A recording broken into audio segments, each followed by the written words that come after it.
வணக்கம். ஐ ஆம் அட்வொகேட் திருவேங்கடம். இன்றைய காலகட்டங்களில் ஒரே வீட்டில் கணவன் மனைவியாக வாழ்ந்து கொண்டு ஆனால் எந்தவித தொடர்பும் இல்லாமல் பிரிந்து உற்றார் உறவினர்கள் முன்னிலையில் கணவர்களாகவும் வீட்டுக்குள் எதிரெதிராகவும் குழந்தைகளுக்கு மத்தியில் ஒரு தாய் தந்தையரைப் போலவும் மற்ற நேரங்களில் கணவன் மனைவி என்ற எந்த ஒட்டும் உறவும் இல்லாமல் தனித்தனியாக வாழ்ந்து கொண்டிருக்கும் அதிகம் படித்தவர்கள் மத்தியிலும் அதிகம் சம்பாதிப்பவர்கள் மத்தியிலும் அதிகரித்து வருகிறது. இந்த போக்கு சரியானதா இல்லையா? இதனால் பாதிக்கப்படுவது குழந்தைகளா அல்லது கணவன் மனைவி அவர்களுடைய எதிர்காலமா என்பதை அவர்கள்தான் முடிவு செய்ய வேண்டும். குழந்தைகளின் எதிர்காலம் கண்டிப்பாக பாதிக்க வாய்ப்புள்ளது.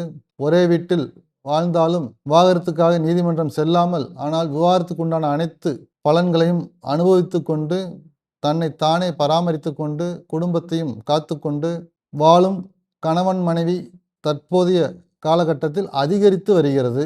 அதை முறையாக ஒரு நல்ல கவுன்சிலிங் மூலமாகவோ மருத்துவ கவுன்சிலிங் மூலமாகவோ சட்ட கவுன்சிலிங் மூலமாகவோ சரி செய்து ஒரு நல்ல குடும்பமாக மாற்றிக்கொள்வது குழந்தைகளின் எதிர்காலத்துக்கும் குடும்பத்தின் எதிர்காலத்துக்கும் சிறப்பாக இருக்கும்.